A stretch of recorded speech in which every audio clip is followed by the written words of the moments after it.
जय हिंद साथियों, बहुत बहुत स्वागत है आप सभी का। दोस्तों, आज की इस वीडियो में हम लोग देखेंगे एडुटेरिया द्वारा एक बुक पब्लिश की गई है जिसमें टोटल 7500 प्लस MCQ क्वेश्चन है। ये MCQ क्वेश्चन कर लेने से आपका AEDO, CGL-4 बिहार की जो वैकेंसी अभी फॉर्म आने वाली है उसका तमाम एग्जामों का आपका GS, GK 100% आपका क्लियर हो जाएगा। तो हम लोग आज से स्टार्ट कर रहे हैं एडुटेरिया 7500 प्लस MCQ सीरीज़।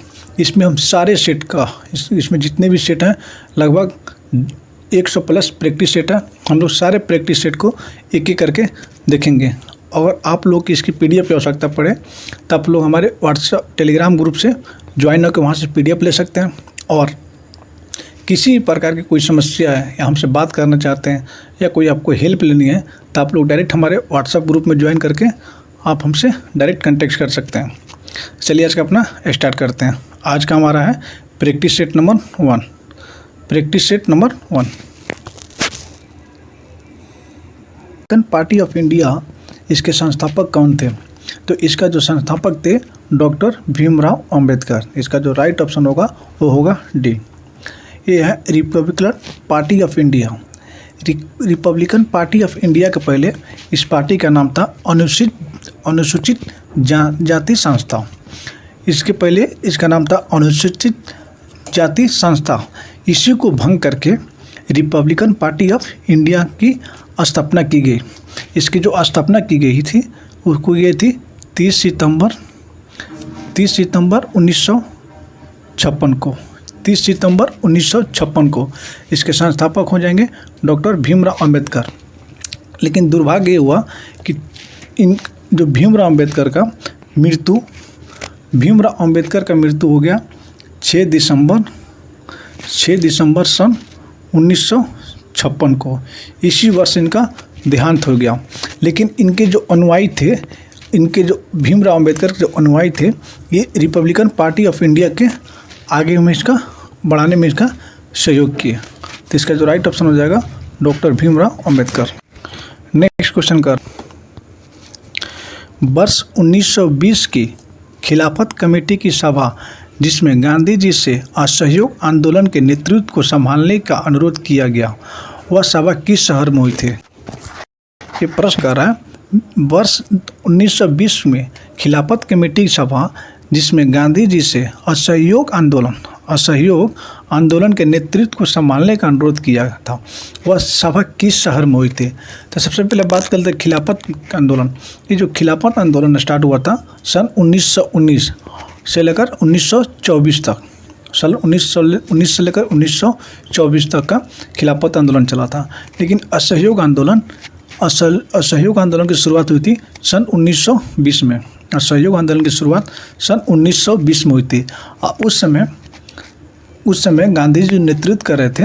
उसका सभा हुई थी इलाहाबाद शहर में। इसका जो राइट ऑप्शन हो जाएगा वो हो जाएगा सी, इलाहाबाद में इसका सभा किया गया था। Right option is C.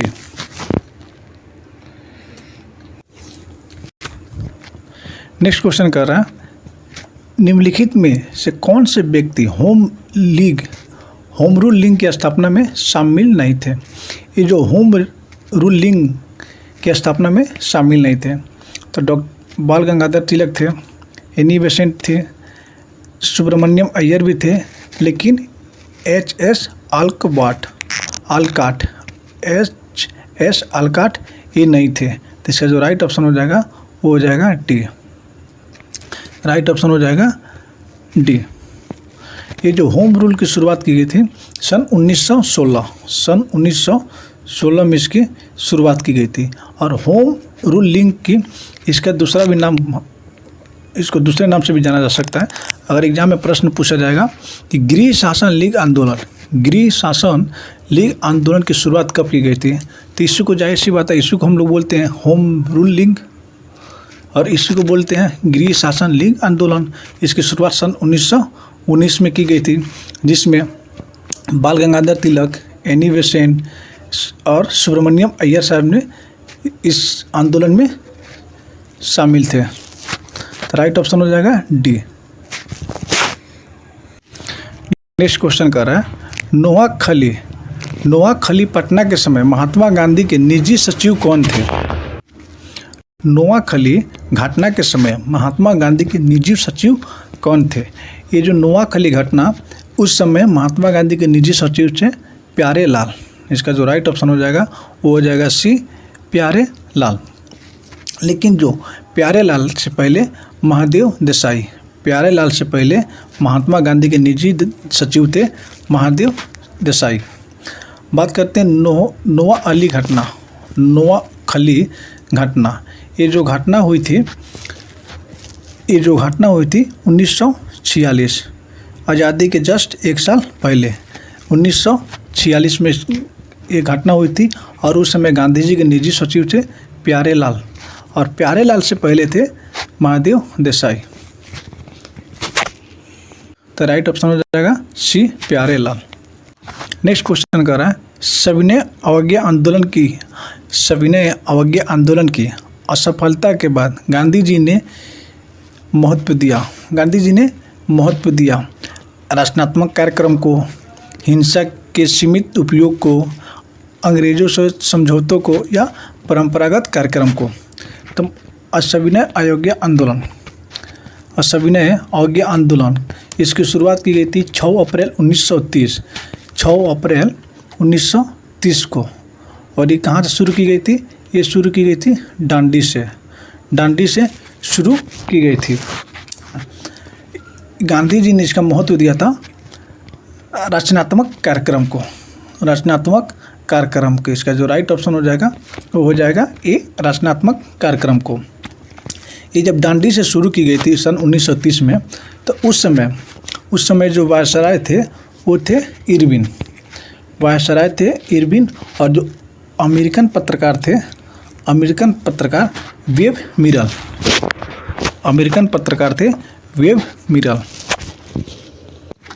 Next question कर रहा है, बंकिम चंद्र चटर्जी की रचना कौन सी नहीं है? इसमें पूछ रहा है बंकिम चंद्र चटर्जी की इसमें से रचना कौन सी नहीं है? दुर्गेश नंदिनी, आनंद मठ, पोस्ट मास्टर, देवी चौधरानी। तो ये दुर्गेश नंदिनी, आनंद मठ और देवी चौधरानी बंकिम चंद्र चटर्जी की रचना है। लेकिन ये जो पोस्ट मास्टर की रचना, इसकी रचना किए थे रविंद्रनाथ टैगोर। इसका जो राइट ऑप्शन हो जाएगा वो हो जाएगा सी। रविंद्रनाथ टैगोर के द्वारा और भी ऐसी किताबें थी जो रचना थी वो लिखी गई थी, जैसे गीतांजलि, गोरा, चित्रागंधा, हंगरी स्टोन। ये सारे इनकी रविंद्रनाथ टैगोर की रचना थी। रविंद्रनाथ टैगोर शांति निकेतन की भी स्थापना किए थे। लेकिन एक कौन से वर्ष में किए थे ये आप लोग कमेंट बॉक्स में आप लोग कमेंट दीजिएगा। देखा जाएगा किन से हाइजून का कमेंट बिल्कुल सही आंसर आ रहा है। नेक्स्ट क्वेश्चन कर रहा है, वर्ष 1911 में किस सामाजिक कार्यकर्ता ने ब्रिटिश विधान परिषद के समक्ष निःशुल्क तथा अनिवार्य प्राथमिक शिक्षा का प्रस्ताव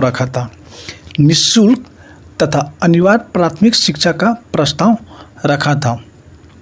इसका जो राइट ऑप्शन हो जाएगा वो हो जाएगा Gopal Krishna Gokhale. Right option is B, Gopal Krishna Gokhale.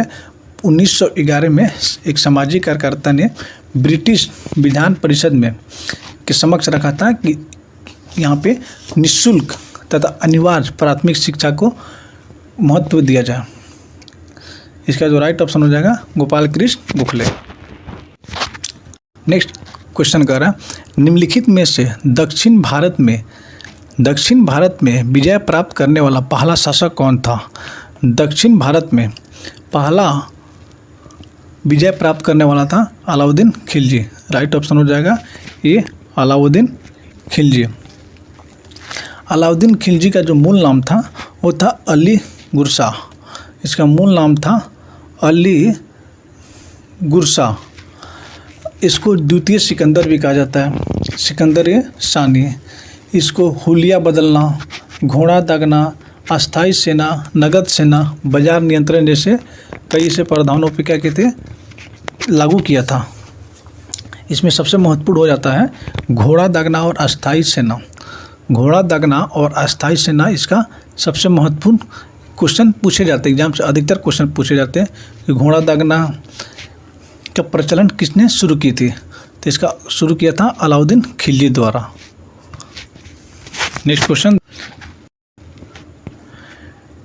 Question कर रहा है निम्नलिखित में कौन सा व्यक्ति रंपा विद्रोह से संबंधित है? रंपा विद्रोह से संबंधित है। इनका जो राइट ऑप्शन होगा हो जाएगा सी, अल्लूरी सीताराम राजू। अल्लूरी सीताराम राजू एक रंपा विद्रोह से संबंधित है। ये जो रंपा विद्रोह हुआ था ये हुआ था सन 1922 से 1924 तक। 1922 से 1924 तक इसकी जो शुरुआत हुई थी वो हुई थी आंध्र प्रदेश में। रंपा विद्रोह की शुरुआत आंध्र प्रदेश में हुई थी।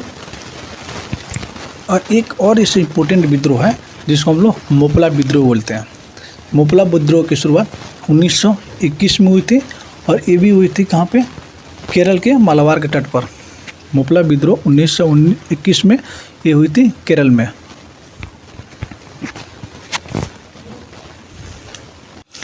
नेक्स्ट क्वेश्चन कर रहा है पागल पंथ की स्थापना किसने की थी? पागल पंथ की स्थापना करम शाह। इसका जो राइट ऑप्शन हो जाएगा वो हो जाएगा बी, पागल पंथ की स्थापना करम शाह की थी। ये की थी 1825 से लेकर 1833। 1825 से लेकर 1833।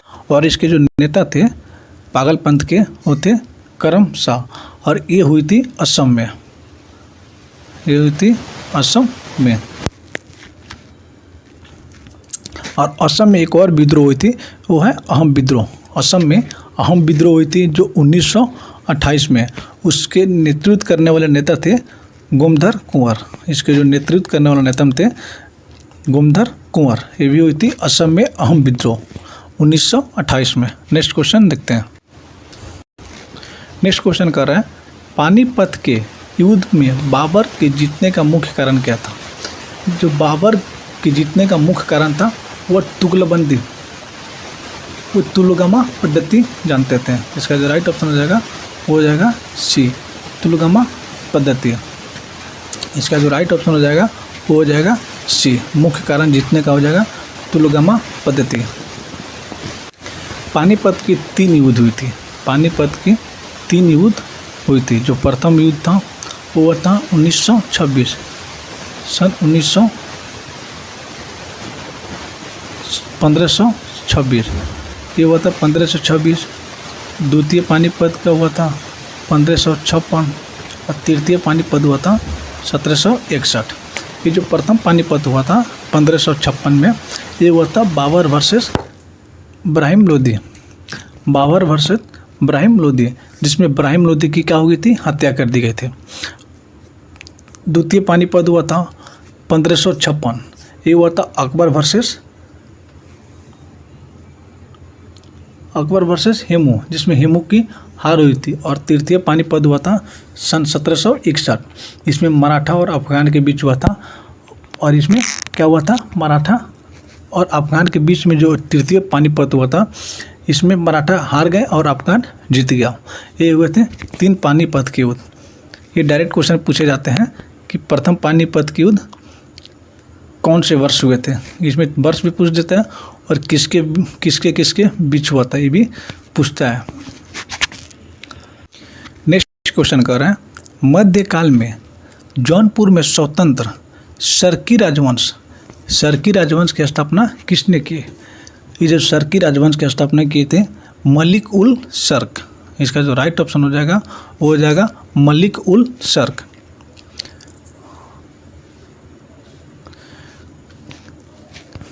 नेक्स्ट क्वेश्चन कर रहे हैं अधिक जनसंख्या में दफनाए गए बच्चों का सावधान प्राप्त हुए। ये सावधान प्राप्त हुए हैं जोरवे संस्कृति से। इसका जो राइट ऑप्शन हो जाएगा वो हो जाएगा बी, जोरवे संस्कृति। Right option is B. Next question कर रहे हैं भागवत संप्रदाय के विकास में किसका योगदान अधिक था? इसमें सबसे योगदान अधिक था गुप्त वंश का। राइट ऑप्शन इज डी, गुप्त। इसमें सबसे ज़्यादा योगदान था भागवत संप्रदाय को विकसित करने में, वो था गुप्त वंश का। Right option is D. Next question कह रहा है धमेक स्तूप। धमेक स्तूप कहाँ पे स्थित है? ये जो धमेक स्तूप है ये है सारनाथ में। Right option is D, Sarnath. ये धमेक स्तूप सारनाथ में स्थित है। इसी बात करें हम सांची स्तूप। सांची स्तूप है भोपाल में। केसरिया स्तूप, केसरिया स्तूप है बिहार के पूर्वी चंपारण में। नेक्स्ट क्वेश्चन कर रहा है वह सुल्तान कौन था जिसने खलीफा के अधिकार को मानने से इनकार कर दिया था? वह सुल्तान कौन था जिसने खलीफा के अधिकार को मानने से इनकार कर दिया था? वो था अलाउद्दीन खिलजी। इसका जो राइट ऑप्शन हो जाएगा अलाउद्दीन खिलजी खलीफा के अधिकार को क्या करता था? मानने से इनकार कर देता था।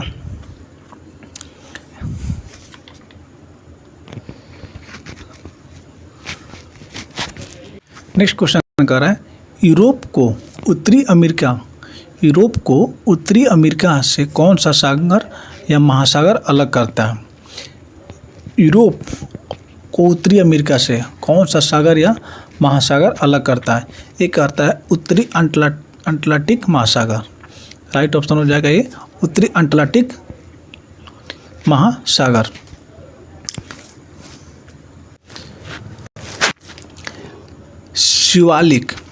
शिवालिक शैल समूह के दक्षिण में भांवर क्षेत्र का उदाहरण है। ये जो शिवालिक शैल समूह के दक्षिण में भांवर क्षेत्र का उदाहरण कौन सा है? तो इसका उदाहरण है गिरिपद स्थिति का। इसका जो राइट ऑप्शन हो जाएगा वो हो जाएगा सी, गिरिपद। शिवालिक शैल समूह के दक्षिणी हिस्सा में गिरिपद है। इसका राइट ऑप्शन हो जाएगा। नेक्स्ट क्वेश्चन कर रहा है निम्नलिखित में कौन सा सौर परिवार से संबंधित नहीं है? कौन सा सौर परिवार से संबंधित नहीं है? सौर परिवार को ही सौर मंडल बोला जाता है।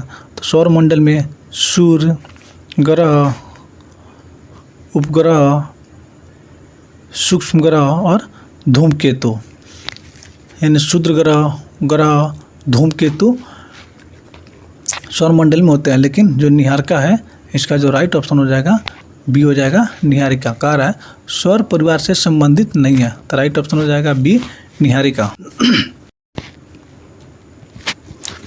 कह रहा है मैचिंग वाला क्वेश्चन है। सूची 1 को सूची 2 से सम्मिलित कीजिए। अनुच्छेद 26, अनुच्छेद 40, अनुच्छेद 98 और अनुच्छेद 339। जो अनुच्छेद 26 है उस कहता है धार्मिक कार्यों के प्रबंध की स्वतंत्रता। अनुच्छेद 26 में धार्मिक कार्यों के प्रबंध की स्वतंत्रता की बात करती है। तो इसमें ये तीनों में ऑप्शन 3 है, तो एक ऑप्शन कट गया। अनुच्छेद 40 में करता है ग्राम पंचायतों का गठन। तो बी में 4 है, तो ये ऑप्शन बी अपने आप से एलिमिनेट हो गया। अब देखते हैं अनुच्छेद 98 और अनुच्छेद 239। ये जो अनुच्छेद 98 कहता है संसद सचिवालय और अनुच्छेद 239 कहता है संघ शक्ति क्षेत्रों का प्रशासन।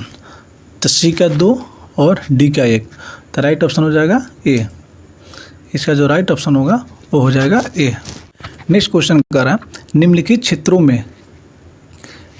क्षेत्र में से किस एक क्षेत्र में राज्य सरकार का स्थानीय इकाइयों पर नियंत्रण नहीं होता? वो कौन सा क्षेत्र है जिसमें राज्य सरकार का स्थानीय इकाइयों पर नियंत्रण नहीं होता है? वो होता है नागरिकों की शिकायतें। राइट ऑप्शन हो जाएगा ए, नागरिकों की शिकायतें में राज्य सरकार का कोई नियंत्रण नहीं होता। नेक्स्ट क्वेश्चन कर रहा है ये क्वेश्चन पॉलिटिक्स है, लेकिन इसको स्टेटमेंट वाले क्वेश्चन है, तो इसको क्या करना है सावधानी पूर्वक पढ़ना रहता है। कह रहा है कथन कौन सा है इसमें कथन गलत है, गलत के बारे में हमसे पूछा जा रहा है।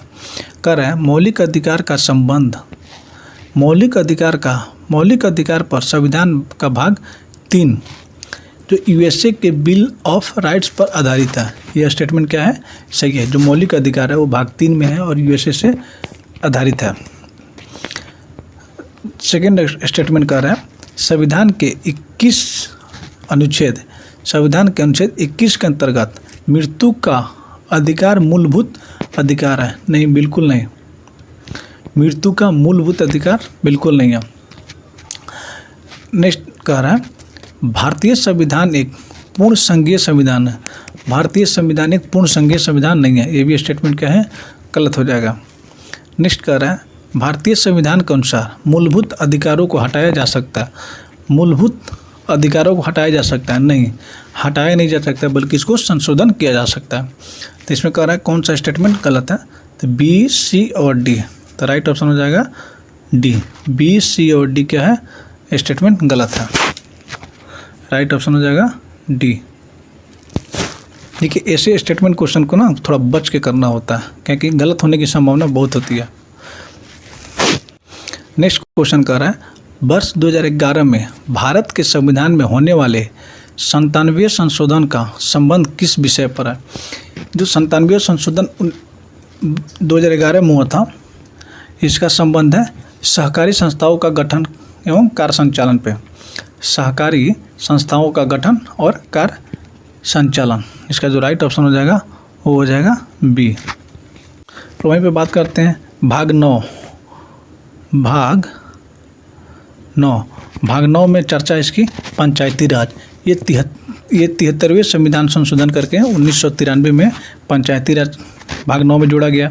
भाग 9 के ए में नगर पालिका जो 74वें किया गया था संशोधन 1993 में, और भाग 9 के बी में सहकारिता।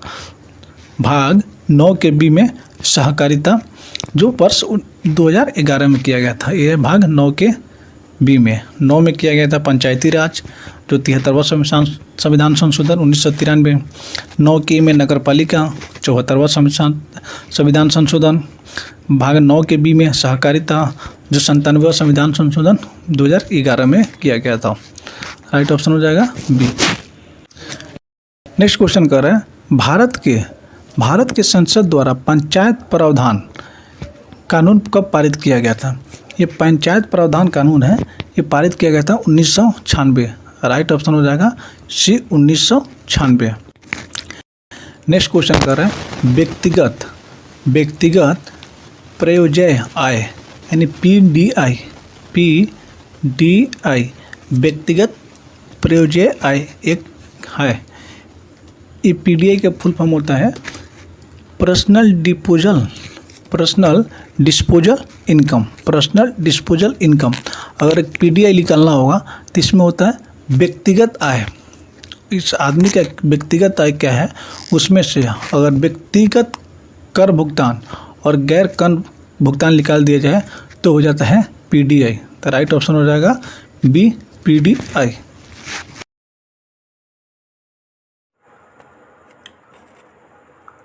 नेक्स्ट क्वेश्चन, शरीर के संपर्क में स्प्रिट ठंडी अनुभूति देती है, वह क्या है। स्प्रिट ठंडी अनुभूति देती है वो है क्या होता है, एक अत्यंत वाष्पशील होता है। इसका जो राइट ऑप्शन हो जाएगा वो हो जाएगा सी, अत्यंत वाष्पशील। स्प्रिट जैसे हम लोग शरीर में अपना फॉग मारते हैं, सेंट मारते हैं, तो क्षणिक देर के लिए क्या होता है, ठंडा महसूस होता है क्योंकि वो अत्यंत वाष्पशील होता है। नेक्स्ट क्वेश्चन कर रहा है जब जलवाष्प में परिवर्तन होता है तब, जब जलवाष्प में परिवर्तन होता है तो वो क्या करता है, वातावरणीय उष्मा स्रोत से उष्मा जल में प्रभावित होने लगता है। इसका जो राइट ऑप्शन हो जाएगा वो हो जाएगा सी, वातावरणीय जो उष्मा होती है वो जल में प्रभावित होने लगती है।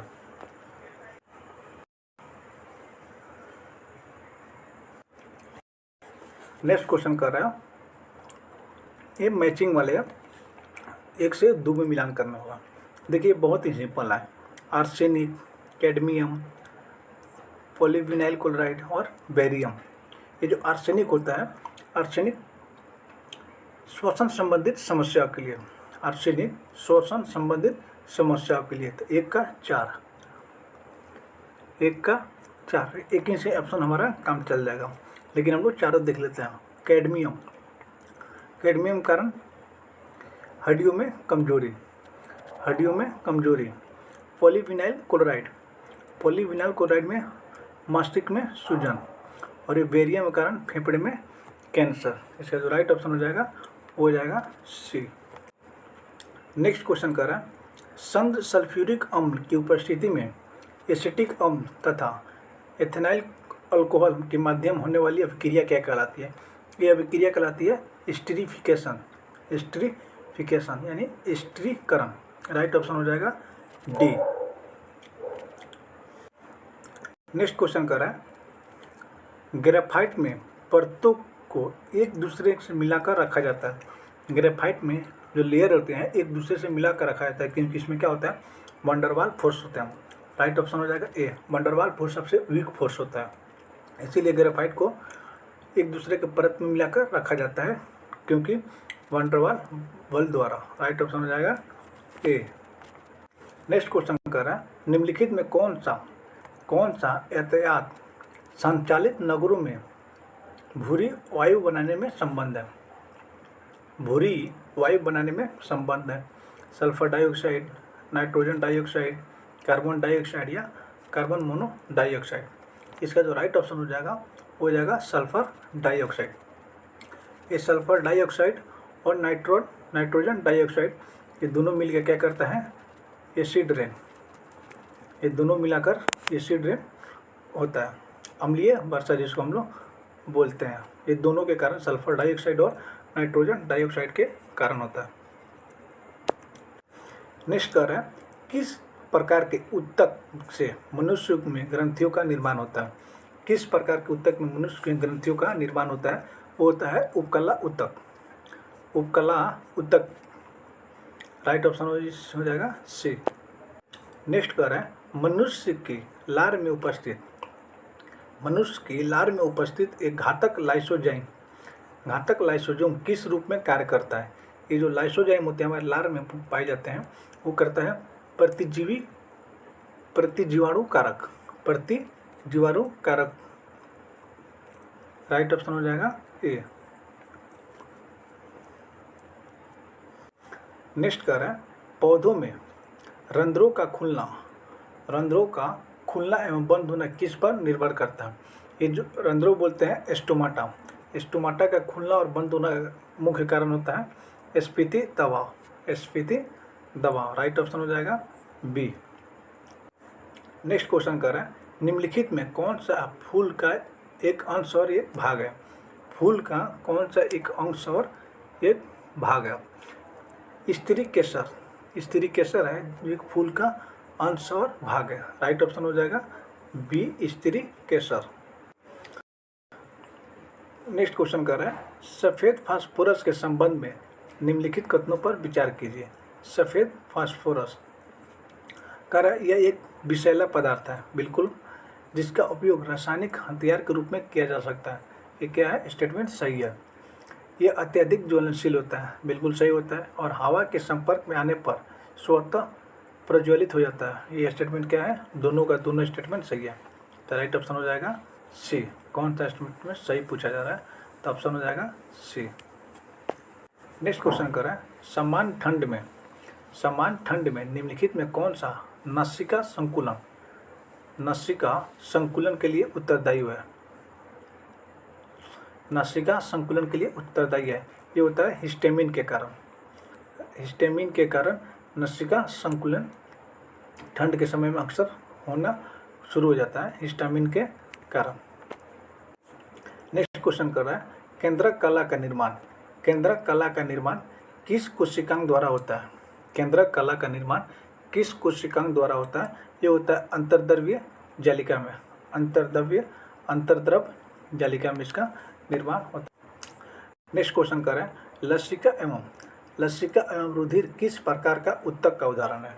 ये जो लसिका और रुधिर है ये क्या करता है, लसिका और रुधिर एक माध्यम में तो हो जाएगा संवहनीय ऊतक। इसका जो राइट ऑप्शन हो जाएगा संभावनीय उत्तर। Right option is D. अब इकोनॉमिक्स के क्वेश्चन आ रहे हैं। भारतीय अर्थव्यवस्था के संदर्भ में खुला बाजार परिचालन किसे निर्देशित किया जाता है? खुला बाजार मतलब कहते हैं क्रय और विक्रय करना, खुले बाजार में क्रय और विक्रय करना। तो इसमें आरबीआई के ऋण लेना बिल्कुल नहीं है, वाणिज्य क्षेत्रों में ऋण लेना नहीं है।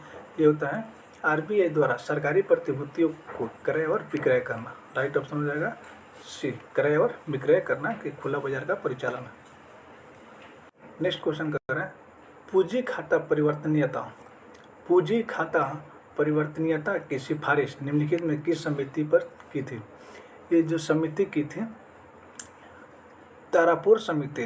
राइट ऑप्शन हो जाएगा तारापुर समिति द्वारा पूंजी खाता परिवर्तनीयता की सिफारिश की गई थी, तारापुर समिति। कर रहा है भूगोल को मानव परिस्थितिकी के रूप में परिभाषित करने वाला विद्वान कौन था? ये थे H.H. Barrows. Right option is C, H.H. Barrows. Next question कर रहा है, भारत के निम्नलिखित क्षेत्रों में कौन सा परिस्थितिकी उष्ण स्थल माना जाता है भारत में? इसका जो राइट ऑप्शन हो जाएगा पश्चिमी घाट। ऑप्शन हो जाएगा सी, पश्चिम। विश्व संगीत दिवस कब मनाया जाता है? ये मनाया जाता है 21 जून को, 21 जून। नेक्स्ट कह रहा है, भारत का पहला राष्ट्रीय सामुदायिक पार्क कहाँ स्थित है? ये स्थित है कच्छ में। इसका जो राइट ऑप्शन हो जाएगा ये हो जाएगा कच्छ में।